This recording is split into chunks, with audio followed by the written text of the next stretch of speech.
She walked into that ballroom knowing exactly what they were going to say.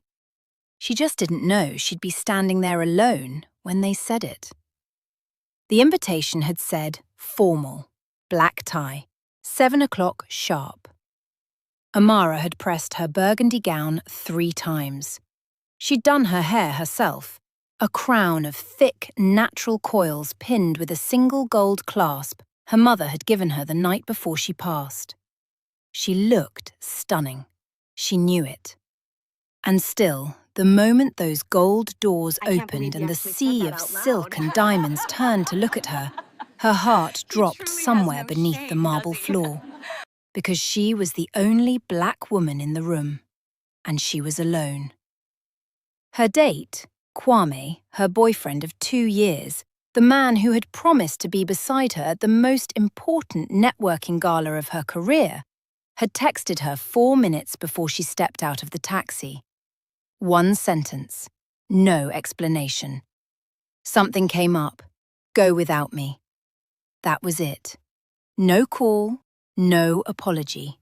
Not even a question mark at the end, as though her feelings didn't deserve punctuation. But Amara Osei had not flown from Lagos to Seoul, had not spent the last 3 years building her sustainable textile company from a single room in Surulere to an international brand with a waiting list, had not taken out loans and lost sleep and skipped meals for her daughter's school fees, just to stand outside a door and shake. So she walked in, and the room noticed. Not the way you want to be noticed, not with admiration. The whispers started near the bar, spread like smoke to the tables, and by the time she reached the welcome desk, 2 women in matching pearl earrings were already smiling at her with their mouths closed. The kind of smile that is actually a weapon. Are you with someone? The desk attendant asked, barely looking up. I'm with myself, Amara said. The attendant paused, typed something. Name? Amara Osei, Osei Threads. I was invited by Director Choi of the Han Pacific Trade Summit. Another pause, a longer one, the kind designed to make you feel small. I'll need to verify. Amara stood there, bag in hand, while the 2 pearl earring women drifted closer. She could hear them. She was meant to hear them. Did she come alone? Apparently. To this event? A soft, practiced laugh. Amara didn't move. She'd learned years ago that showing pain to people who feed on it is the same as handing them a knife. So she kept her face still, her chin level, her hands relaxed at her sides, even though her nails were pressing into her palms. Miss Osei. A different voice, low, calm. The kind of voice that doesn't need to compete with the noise in the room because the room, somehow, already knows to go quiet for it. She turned. He was standing 3 steps away, and he wasn't looking at the women with the pearls. He wasn't looking at the attendant. He was looking at her. Directly. Like there was nothing else in this room worth his attention. He was Korean, late 30s, maybe early 40s, though his face carried the kind of stillness that made age irrelevant. Dark suit, no tie, a single button undone at the collar, which, on anyone else at this event, would have looked careless. On him, it looked intentional, like he'd decided the rules didn't apply and nobody had the courage to argue. The name on his name badge, which he wasn't wearing, wasn't necessary. Amara recognized him. Han Jae-won, CEO of Han Tech Global, one of the most powerful men in South Korean business, and reportedly one of the most unreachable. He extended his hand, not in greeting, in direction, toward the event floor, toward the crowd that had gone visibly quieter, toward the night itself. and he said 4 words. "She's with me tonight." That was it. 4 words. And every single one of those pearl-earring women scattered like leaves in a storm. The attendant stamped Amara's card without another word. A staff member appeared from nowhere with a glass of champagne. The crowd parted, not dramatically, not like a movie, but in that real, humbling way that powerful people command space without asking for it. Amara took the champagne, looked at him. "I didn't need saving," she said quietly. "I know," he said. "I wasn't saving you." "Then what were you doing?" He glanced once at the pearl-earring women who were now pretending to study the canapé table. "Correcting an error," he said simply. "You were invited to this event. You were being treated as though you weren't. That reflects badly on the event, not on you." It was such a precise, unemotional answer. No romance, no performance, just fact. She didn't know whether to be grateful or irritated. She chose curious. "You know who I am," she said. It wasn't a question. "Osei Threads," he said. "You launched your first eco-textile line at the Lagos Trade Fair in 2021. You use adire and kente-based techniques fused with temperature-adaptive synthetic fibers. Your waiting list currently has 347 names. You turned down a buyout from Matsuda Fashion Group last year." She stared at him. "I research anyone who's invited to events I attend," he said without a trace of arrogance. Like it was simply what adults did. "And yet you waited until I was being humiliated to say hello." Something shifted in his expression. Barely. A fraction. "I was across the room when you walked in," he said. "I should have moved faster." It was an apology wrapped in such clean, quiet language that she almost missed it. Almost. "Stay with me, because this is where the night stops being a story about humiliation and starts being something much more complicated." They talked for 40 minutes that first evening. Not the usual gala small talk, not about stock markets and synergies and whose yacht was bigger. They talked about fabric, about supply chains in West Africa, about how Amara had spent 2 years teaching young women in Ajagunle how to pattern cut so she could employ them directly rather than outsource. She spoke, and he listened. Actually listened. Not the way men at events like this usually listened, which was really just waiting for their turn to speak. He asked questions that surprised her, specific ones, about mordant dyeing and wash fastness, about whether she'd considered the Japanese shibori market, about the price gap between ethical sourcing and mass production, and how she was managing investor pressure. "You know textiles," she said at some point. "My mother did," he said. A pause. "She had a small shop in Mapo. She made hanbok, mostly for weddings and ceremonies. I used to watch her cut fabric by hand when I was young." It was the first personal thing he'd said all evening. She caught it, held it carefully. "Past tense," she said softly. "She passed 4 years ago. I'm sorry." He nodded once. Not the exaggerated nod people give when they're performing condolence. A real one. Small and heavy. "Mine too," Amara said. 3 years ago. She's why I wear this." She touched the gold clasp in her hair. He looked at it. Looked at her. Said nothing for a moment. Then, "It's beautiful." And the way he said it, not about the clasp she somehow knew, not only about the clasp, made something warm and unwanted move through her chest. She looked away. She was still technically in a relationship with a man who hadn't even called to explain himself. Kwame called at 11:17 that night. Amara was in her hotel room, shoes off, feet on the cold tile, still wearing the burgundy gown because she hadn't found the energy to change yet. The gold clasp was on the nightstand. The night had ended well, professionally at least. 2 potential partnerships, a conversation with the director of a Seoul textile cooperative, and a card pressed into her hand by Han Jae-won's assistant with the words, "Mr. Han would like to schedule a formal meeting regarding a possible collaboration." So professionally, the night was a success. Personally, she felt hollow. Amara.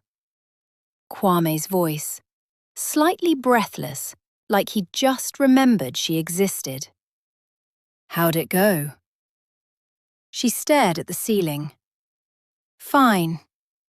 Good, good. Look, about tonight, don't. A pause. What? Don't tell me it was work. Don't tell me something came up. Don't give me a reason that sounds like an explanation, but is actually just you hoping I stop asking. She sat up. Did you not want to come? Silence. Kwame. It's just... He exhaled. Amara, those people, that world, it's not mine, you know? I feel like I don't belong there.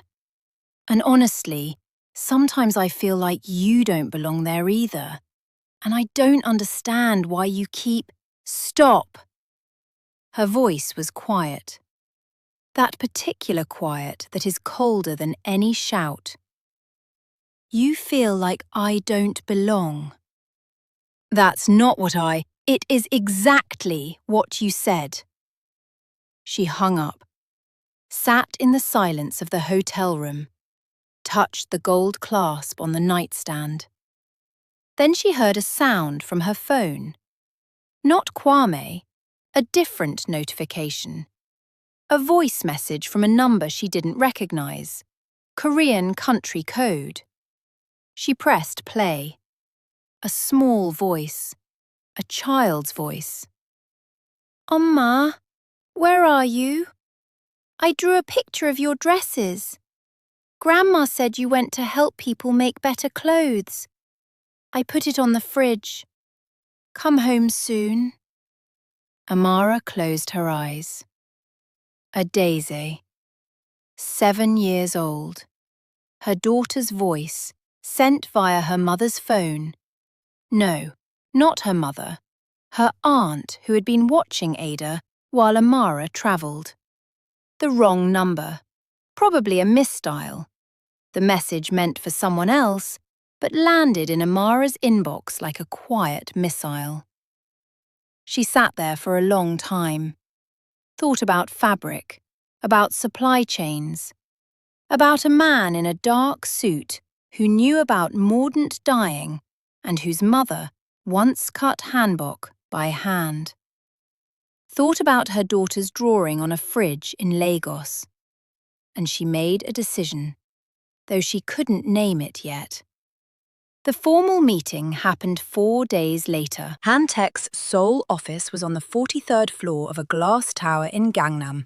And if the gala had been designed to intimidate, this building had been designed to make you feel invisible. All sharp angles and steel silence. Amara wore white, structured blazer, natural hair loose this time, the gold clasp on her lapel where the world could see it. His assistant, a small, meticulous woman named Park Sua, led her to a conference room that looked out over the whole city. Jae-won arrived exactly on time. No greeting party, no fanfare, just him, a leather folder, and the same controlled stillness she'd noticed at the gala. "Thank you for coming," he said. "Thank you for the meeting," she replied. They sat. He opened the folder, slid a document across the table. She looked at it, read the first paragraph, read it again. "You want to invest," she said. "I want to partner," he corrected. "There's a difference. Investment means I own a percentage of what you've built. Partnership means Hantech's distribution network, manufacturing resources, and Asian market contacts work in service of what you've built. You retain full creative and operational control." She looked up. "Why?" "Because the model you're running in Lagos should exist in 5 more cities in the next 3 years. You don't have the capital to scale it alone. I do." "And what do you get?" "Access to the West African textile supply chain, ethical certification for Hantech's fashion division, which my PR team has been asking for since 2022. He paused. "And I get to be part of something that actually matters." That last sentence was quieter than the others. She studied him. "You said that like it surprised you," she said. "A beat." "Most things I fund don't matter," he said. "They generate returns. That's different." She looked back down at the document. Her fingers traced the edge of the paper. "I have a daughter," she said. Not why she'd said it just came out. He didn't flinch. "I know. Adeze, 7 years old." She froze. "How—" "You mentioned her in a 2023 interview with Arise magazine. You said, and I'm paraphrasing, that she was the reason you refused to cut corners with your workers, because you wanted to be able to look her in the eye when she asked what you did with your life." Amara was quiet. "You research everyone who attends events you go to," she said slowly. "I research everyone I want to do business with," he said, more carefully. She didn't know why that made her heart do what it did. She looked back at the document. "I'll need 2 weeks to have my lawyers review this." "Of course.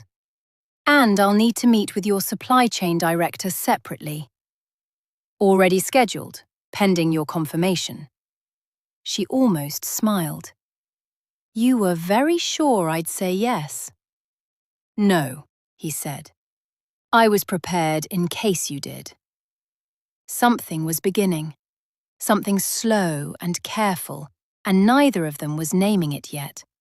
But it was there in the room, quiet as fabric before it's cut, holding its shape. If you're feeling this, stay with me, because what's coming next will change everything you think you understand about this story. The 2 weeks turned into 6. Amara flew back to Lagos, handled her business, kissed her daughter's face until Ada complained that her cheeks hurt, and fielded 12 calls from Kwame that she answered fewer and fewer of. By the 4th week, she had stopped answering entirely. Not with drama, not with a speech, just the quiet, honest exhaustion of a woman who had finally stopped pretending that a relationship could be held together by one person's effort. She and Jaewon spoke on the phone every 3 days.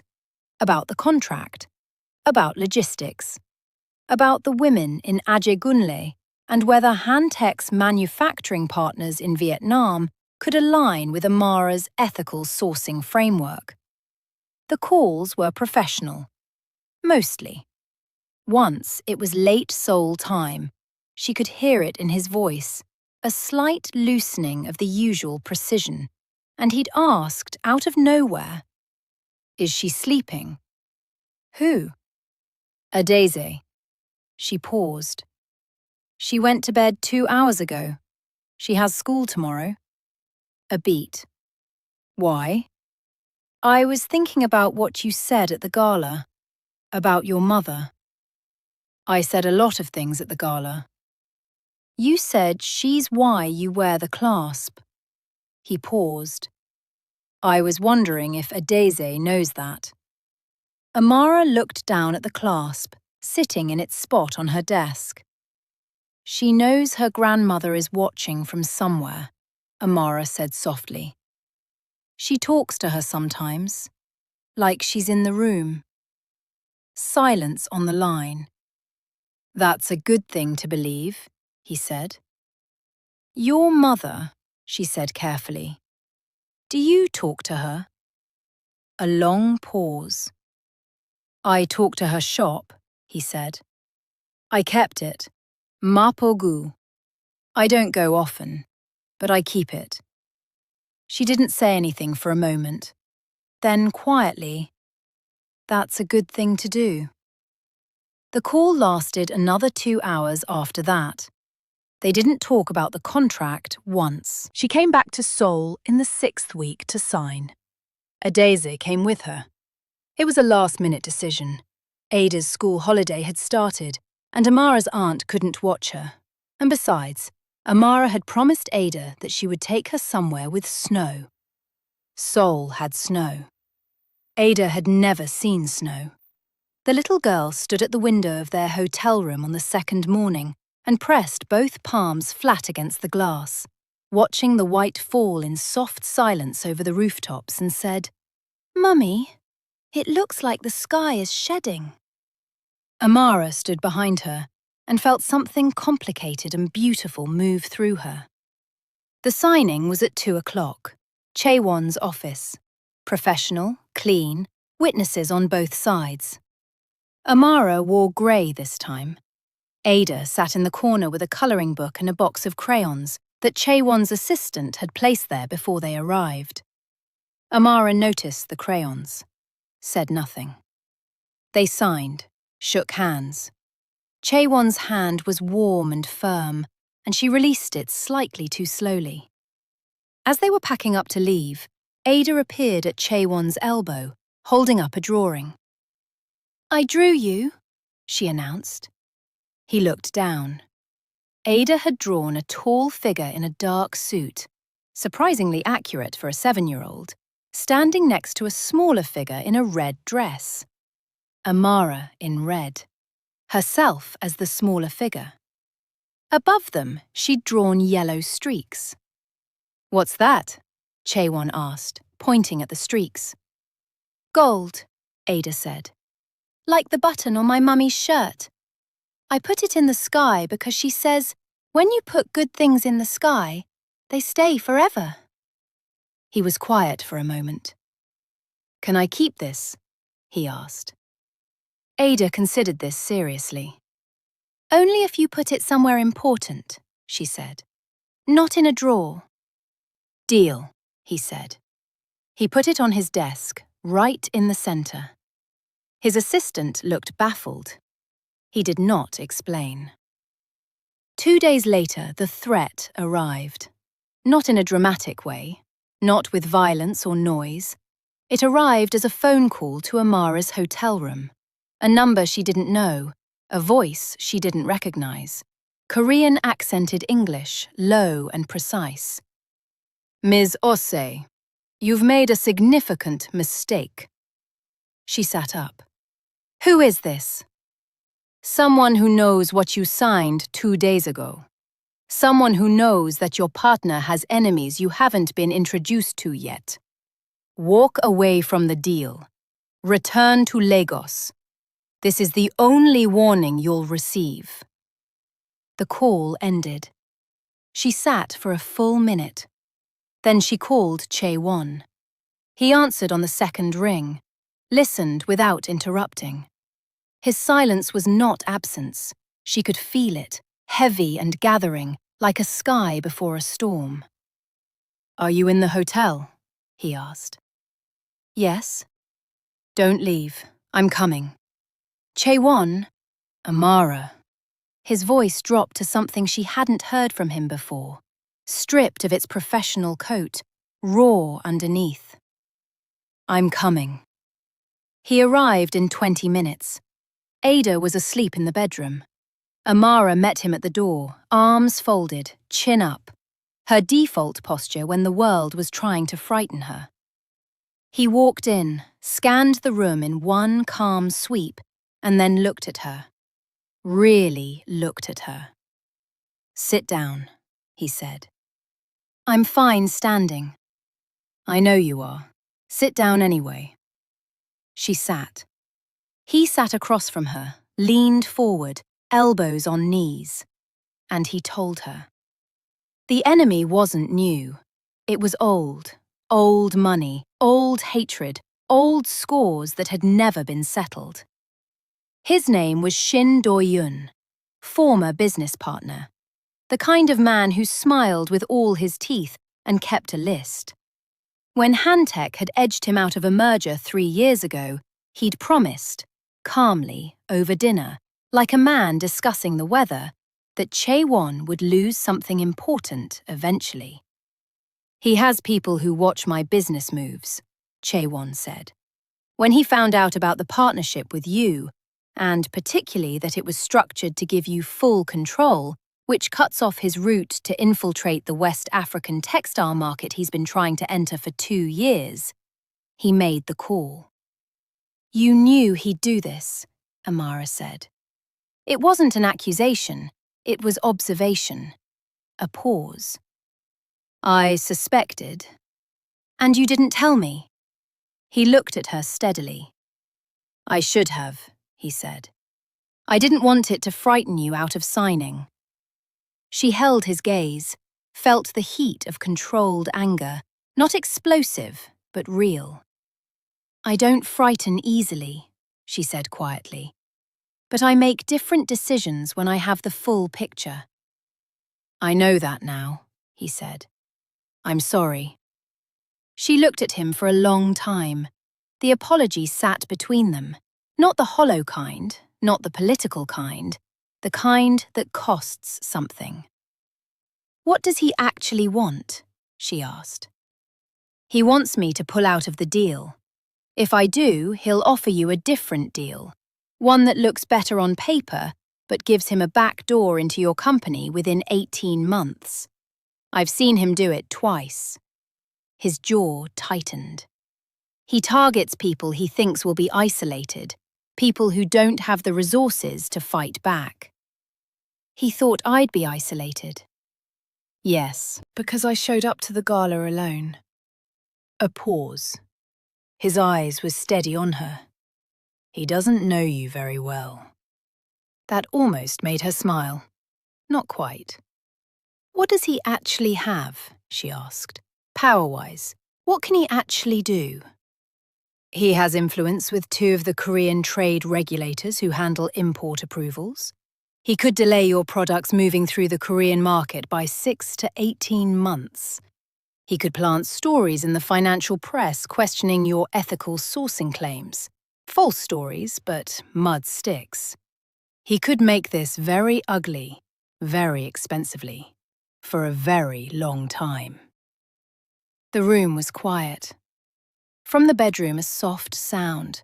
Ada shifting in her sleep, a small murmur, then silence again. Both of them heard it. Chae-won looked toward the bedroom door. Something moved in his expression that she hadn't seen before. Not the controlled CEO, not the precise businessman. Something older and more unguarded. "Nothing will touch her," he said. Quietly. Absolutely. She looked at him. "Chae-won?" "Nothing," he repeated. And the way he said it, not a promise made to her, but a decision made for her, by a man who had apparently decided somewhere between the gala and this hotel room and a child's drawing on his desk, that protecting what mattered to Amara Osei was non-negotiable, broke something open in her chest that she had been keeping carefully closed for a long time. She didn't cry. She just looked at him. "What's the plan?" she said. His mouth moved, almost a smile. "You want the plan?" "I'm not flying home," she said. I didn't come this far to leave, so give me the plan. He looked at her for a moment with something that might have been wonder.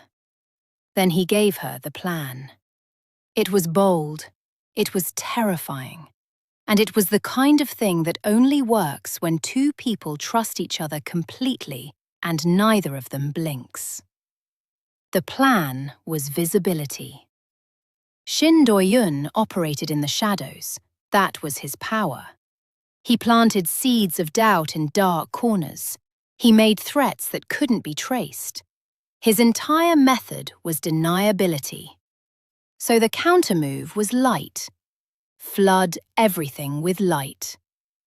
Chae-won would call a press conference for the partnership. Not a small announcement, a full presentation, cameras, industry press, international coverage. He would stand beside Amara in front of every journalist in Seoul's business world and announce Hantech's partnership with Osei Threads as the flagship initiative of their new ethical trade division. He would name the investment figure publicly. He would put Amara's face and story in front of an audience so wide that any attempt by Shin to plant negative press would look exactly like what it was: sabotage by a bitter rival. If he moves after that, Chae-won said, he exposes himself. And Shin never exposes himself. And the trade regulators? I have 2 board members with more leverage over those regulators than Shin does. I've already made the calls. He looked at her. I made them on my way here. 20 minutes. He had done all of this in 20 minutes. She stared at him. You move fast when it matters, she said. Only when it matters, he said. The press conference was 3 days later. Black and white, clean stage. A screen behind them showing images of Amara's workshop in Ajagunle. The women cutting fabric, laughing. Ada visiting once and drawing patterns on scraps with a marker. She stood at the microphone and spoke for 7 minutes. She spoke about her mother, about the clasp, about the first loan she'd taken out when Ada was 2 years old and her bank balance was negative and her confidence was barely holding. About the women she'd hired, not as charity but as craftswomen, as experts, as partners in everything except the name on the door.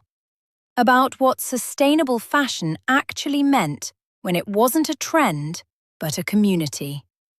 The room was quiet in that particular way rooms go quiet when they recognize truth. Then Chae-won spoke. He was measured, direct.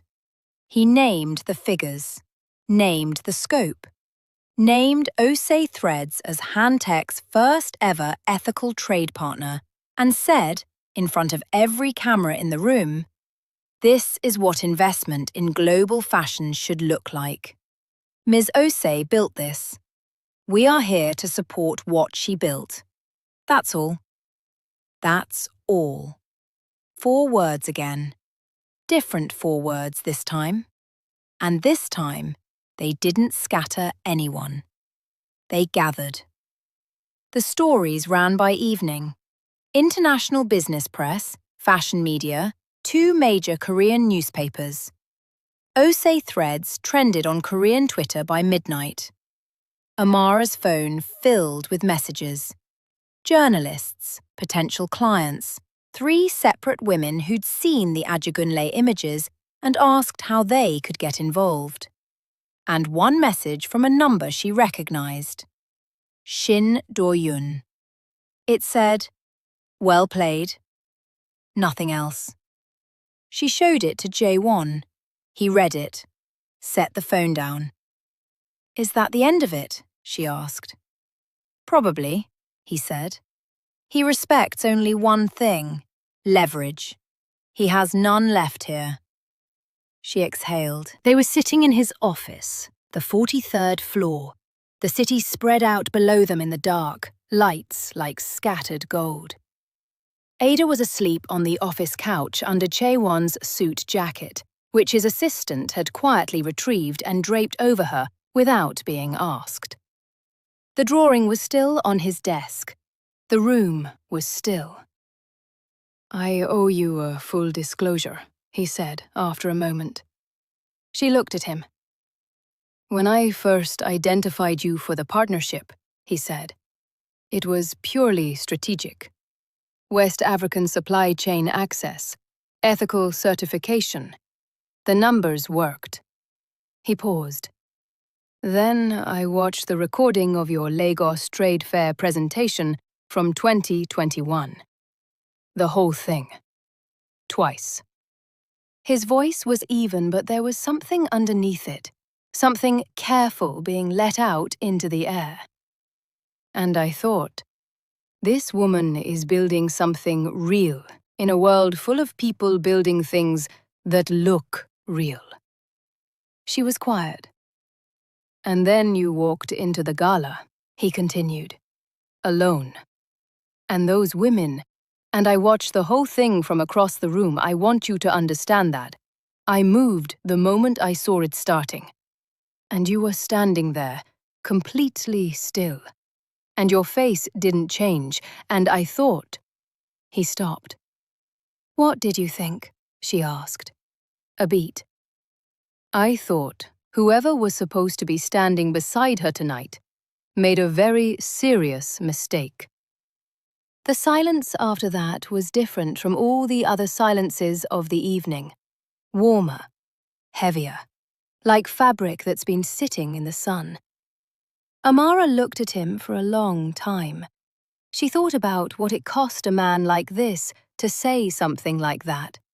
She thought about Kwame's text. Something came up. She thought about Ada's drawing, the gold streaks in the sky. "Chaewon," she said softly. "I know," he said. "I know the situation. I know you're—" He stopped. "I'm not asking for anything. I want you to know that. What I just said, it's not leverage. It's not strategy. I just thought you should know." "You thought I should know?" "Yes." "Because?" He looked at her steadily. "Because someone should have told you sooner," he said, "that walking into a room alone is not the same as being alone." She closed her eyes briefly. When she opened them, he was still looking at her. Same steady gaze, controlled, yes, but not cold. Never cold. She'd been wrong about that from the beginning. He was a man who ran warm and deep and quiet, who'd kept a small fabric shop in Mapogu for 4 years because he couldn't let go of his mother's hands on the cutting table. "I ended things with Kwame," she said. Something in his expression shifted. He said nothing. "3 weeks ago," she continued, "before I came back to Seoul."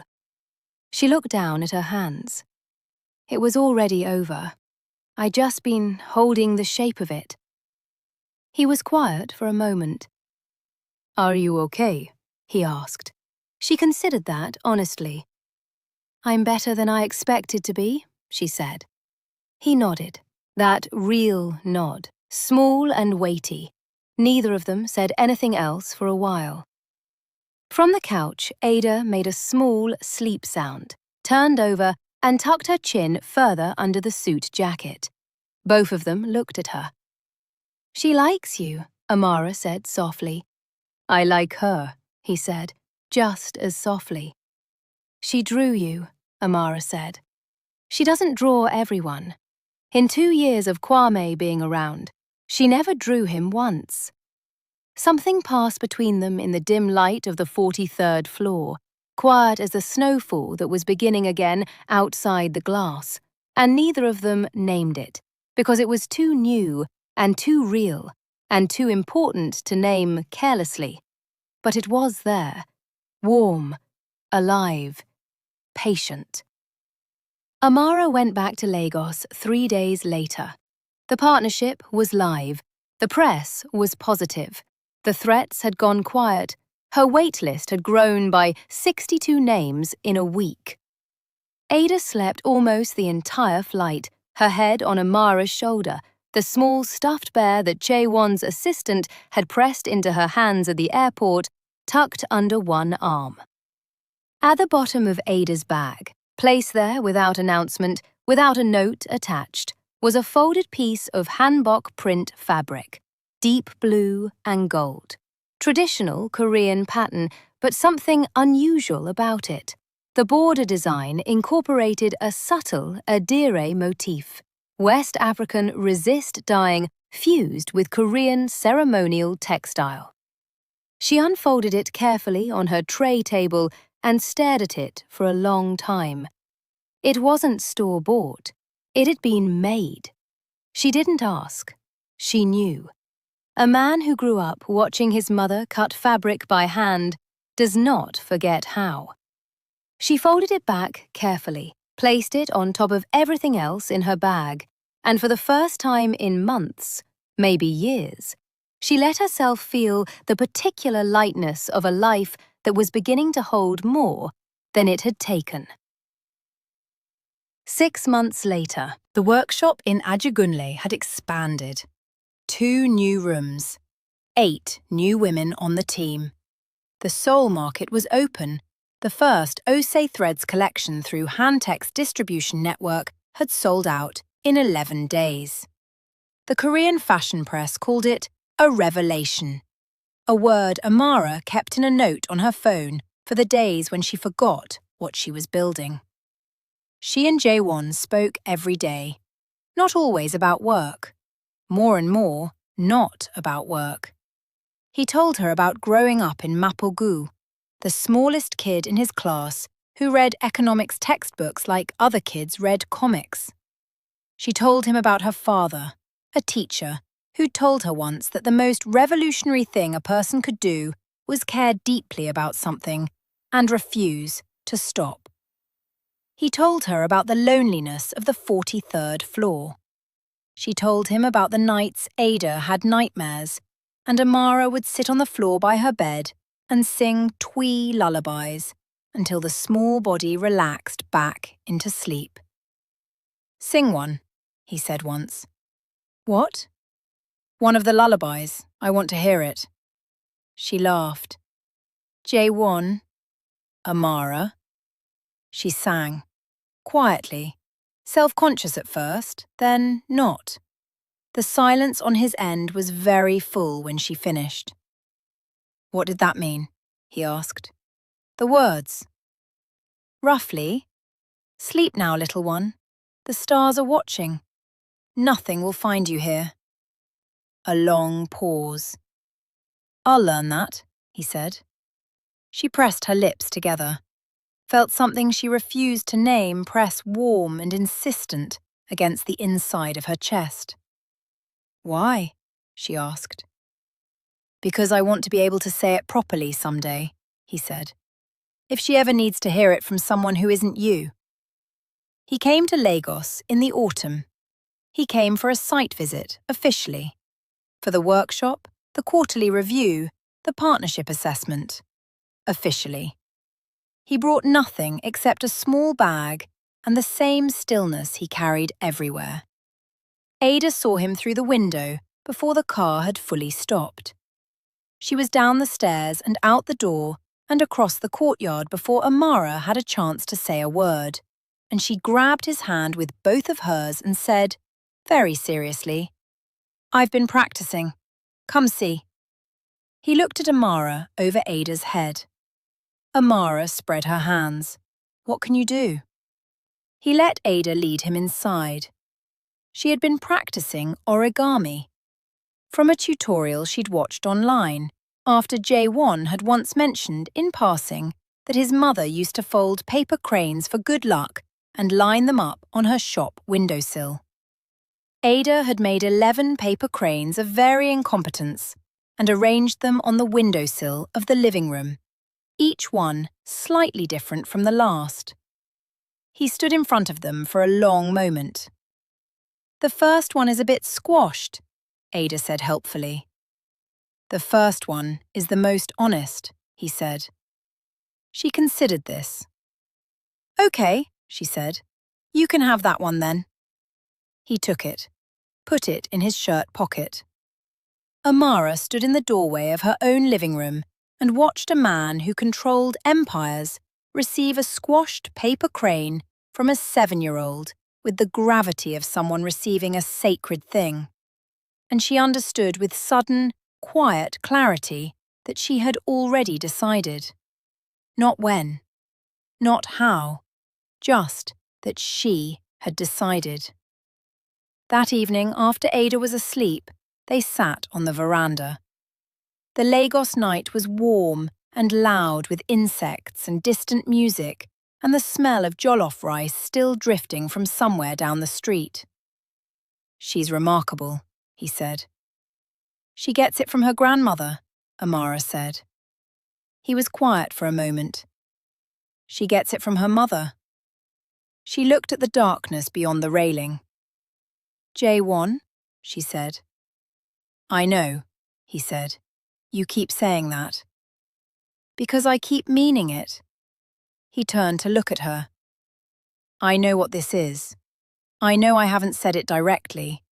I know there are 4,000 kilometers between Lagos and Seoul, and a business partnership that could complicate everything, and a child who deserves stability above all."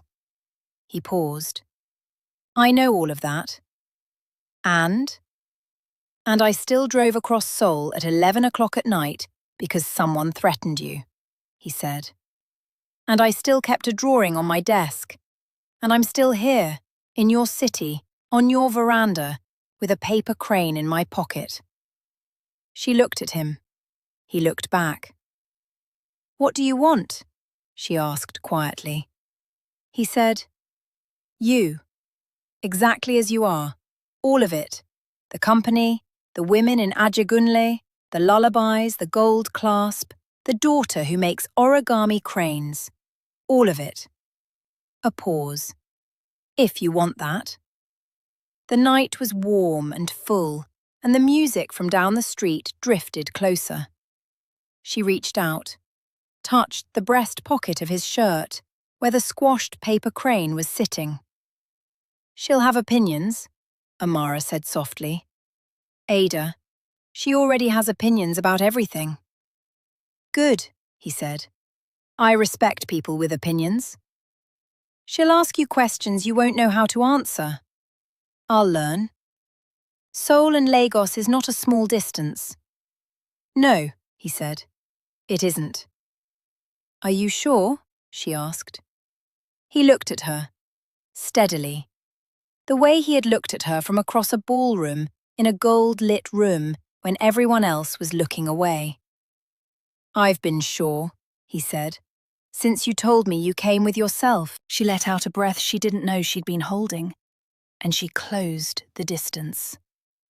Not dramatically, not like a movie, just a woman who had been strong for a long time, leaning forward, and a man who had been steady for a long time, receiving her. His arms came around her the way the stillness of him had always suggested they would. Not sudden, not possessive, just certain, warm, like something that had already decided where it was going. Above them, the Lagos sky was enormous and scattered with stars. 3 months after that, Ada sat between them on a bench in Mapogu, Seoul. The fabric shop was small and old and warm inside. Bolts of silk and hanji on one wall, a hand-painted sign above the door in Korean, and now a small sign in English that hadn't been there before. Ose Han Textiles, established in love, 2024. Ada was eating bungo pang, getting powdered sugar on her coat, completely unconcerned. "J1," she said, mouth still slightly full. "Is this where your mummy worked?" "Yes," he said. She looked around the shop with her serious 7-year-old gaze. "She must have been very good," Ada said. "She was," he said. Ada leaned sideways and put her head against his arm. Just like that. No announcement, no performance. He went very still for a moment. Then, slowly, his hand came up and rested on top of her small head. light, careful, like he was holding something irreplaceable. Amara watched from the doorway of the shop, gold clasp at her lapel, her mother's clasp, her daughter's future. The thread between past and present running warm and visible between the three of them. She didn't cry. She didn't have to. Some kinds of fullness don't need tears. Some kinds of healing are so quiet you might miss them if you're not paying attention. A man who kept his mother's shop. A woman who wore her mother's gold. A child who folded cranes and put them on windowsills because someone told her that good things placed in the sky stay forever. The shop was warm. The snow was falling outside, and the stars, if you looked up, were exactly where she'd left them. Some people walk into the wrong room and let it break them. Amara walked into the wrong room and let it reveal her. And the right man was already watching from across it, waiting for the moment he could close the distance. If this story found you somewhere real today, if it gave you something you needed, please like, share it with someone, and subscribe. We'll be here, telling the stories that remind us what it looks like when people choose each other. See you in the next one.